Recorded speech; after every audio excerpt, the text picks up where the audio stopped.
Well, from the sport to the business, let's catch up with Ramzan, who is with us, looking at energy today, of course. Yes. No surprise.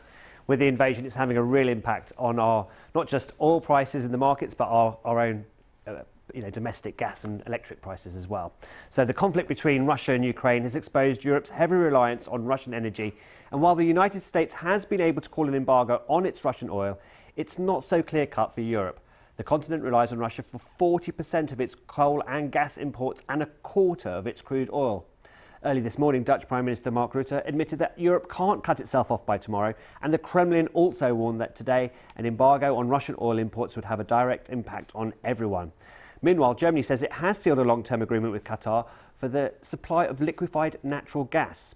So how easy will it be for Europe to wean itself off Russian energy? That's a question we put to Nathan Piper. He's head of oil and gas research at Investec. Germany imports a lot of gas from Russia already and is trying to take steps to reduce that. But it's going to take a lot longer and take a lot more than signing deals with Qatar. And they don't have LNG import facilities in Germany. So it'll be a number of years before physically they can accept those cargoes. What we need to keep in mind, before the Russia-Ukraine crisis and the fallout from that, we already had a very tight oil and gas market. And the big fear, the big problem at the moment is not enough spare capacity on the oil production side in particular. And so I think it's probably good news that Saudi Arabia is going to continue to invest and develop further oil production capacity. Now, last week we told you about this sudden firing of 800 staff at P&O Ferries. Its services still remain suspended and protests continue as the UK government examines the legality of the firm's actions. P&O Ferries is owned by the Dubai-based logistics giant DP World. Now, before the pandemic, it was responsible for carrying around 10 million passengers and around 15% of all goods coming in and out of the UK. Dr. Liz Breen is a supply chain expert at the University of Bradford and joins us now. Thank you for joining us, Dr. Breen.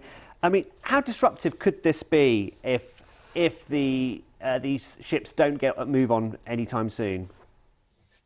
Good morning. Well, these ferry crossings are critical with regards to connecting the UK, Ireland and the mainland Europe. And obviously there's a lot of freight, as you've just mentioned in your stats, there's a lot of freight and a lot of passengers crossing these waters every single day. So we can clearly see that there will be concerns with regards to the transportation of perishable items between the different countries and the different ports, but also there are also concerns with regards to livestock. So certainly the Northern Irish farmers do seem to be concerned with regards to the timing and the unplanned nature of this. So as well as the passengers and the freight, we also have that sort of disruption, again, with regards to our supply chains, which clearly no one imagined that we're going to have another major disruption in our locality. You know, we've had the Suez Canal, we've had COVID, we now have, the Russian war in Ukraine, and now we have this as well. So I do think that it will have a very negative impact in some of our supply chains, but hopefully that impact is reduced if they can resolve the situation quickly. But even if they do resolve that situation quickly, can P&O be trusted in the future? Can we trust DP World, the owners, to get P&O up and running again quickly and to get our goods delivered and get passengers moving? That's a very good question. And I think for some businesses, they may have already defaulted to other options. So certainly coming out from Northern Ireland, P&O is one provider, but also you have others.